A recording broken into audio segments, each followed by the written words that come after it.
Hello game fans and welcome to the latest episode of Greenlight Highlights. As always, we have 6 of the best Greenlight games for you. Now, been a bit of a backlog as we haven't done an episode of this for a few weeks, so we're going to do 2 episodes this week.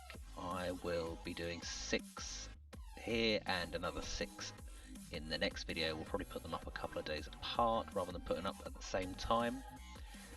So the first of this week's games is Savant Ascent.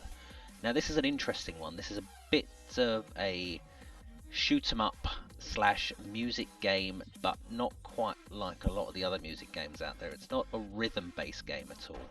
It is very much a sort of level based shoot 'em up, vertical shoot 'em up, with very much a Castlevania style design. And while it hasn't got a lot of levels, it does have plenty of secrets to keep you interested and lots to unlock. The game is also available on iOS and Android, I do believe, or will be. Yes, it is available on Android. You can check out the game now on those systems, and the game is also available DRM free from the game website, which is Savant Game. I'll put the link down below as always. Right, our second game this week is another port of a mobile platform game.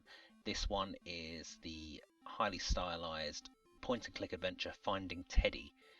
Now, Finding Teddy is very much a traditional point and click adventure game with a really nice handmade, hand-drawn pixel style design. The adventure is divided into 3 chapters, and each one has lots of riddles, lots of side quests, lots of very traditional point and click elements. Now, story wise, it's the story of a little girl who is suddenly attacked by a monster and has her favorite teddy stolen from her, and the girl must go into a magical world full of monsters where she has to try and get her teddy back. So suitably horrific.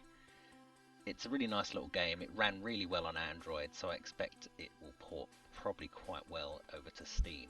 Do go check it out. I think they've said that it's going to retail around the $7 mark, so that's sort of £4, $7 marks.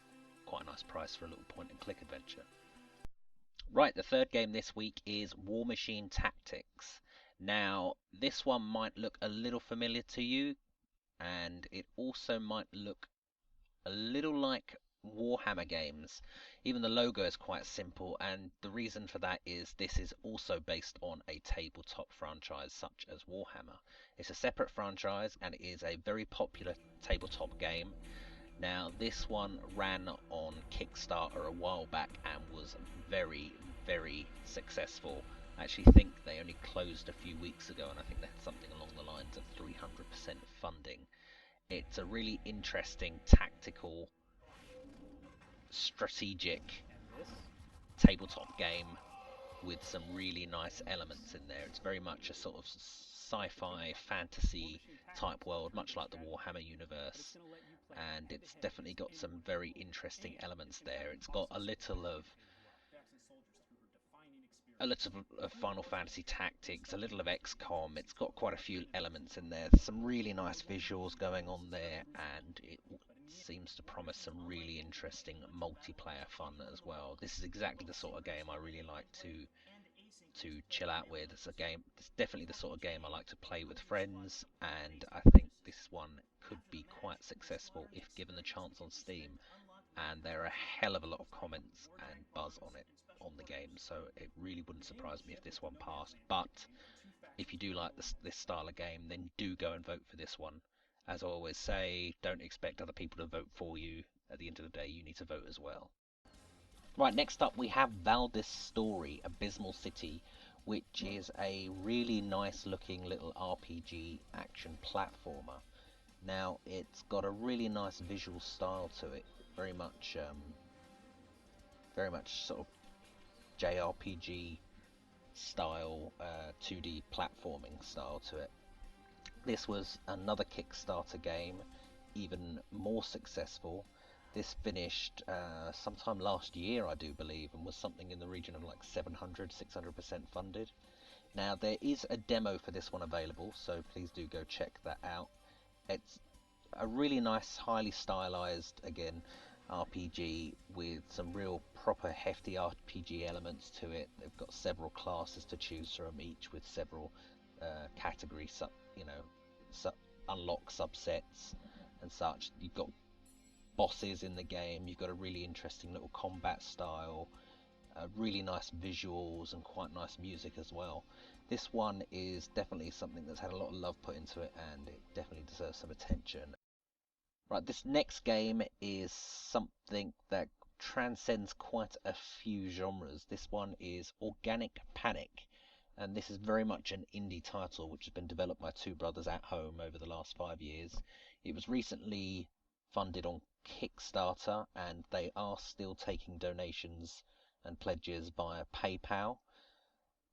It's had a little bit of interest from the press, but not a whole lot so far. It's sort of, they're trying to call it sort of a Worms meets Little Big Planet style game. It's a physics-based sort of puzzler slash platformer slash shooter slash action game, which has completely destructible levels. It has physics-based puzzles. There are lots of game modes, including co-op and versus games. All the levels on the game are built using the in-game level editor, which you can use yourself. It seems to have a really quirky, nice-looking little art style, visual art style that seems very similar to the Worms games, and it just looks like a lot of fun and one of those games that will make great YouTube videos and great multiplayer fun. Right, the last game of this video is Runes, which is a casual action strategy arcade game. It's a sort of magic-based dueling game which sees you using patterns to create spells and fight other sorcerers and druids and such.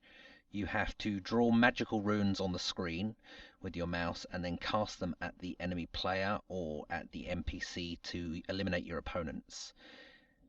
You can do it with a mouse, a drawing tablet, or the leap motion. Obviously this is a hangover from the tablet application that it would have been originally. You can memorize your combos to become more and more powerful, but you have to understand the strengths and the weaknesses of each rune, as certain things don't necessarily always go very well together. Now, it's got a single player campaign. It's got a tutorial, which a lot of these indie games really don't bother with. There are quite a few different levels, quite a few different powers. However, it doesn't have a huge amount to the game, as it is very much a casual game, but it does have online multiplayer. Now, the Steam release, they're saying, will bring more and more to the game, and that they will add more content upon launch. So as to whether or not they'll add more spells remains to be seen. But it is an interesting game and a different take on the genre, so I think it definitely deserves a little bit of attention. Right, that's all we've got for you this week, or at least for the next couple of days.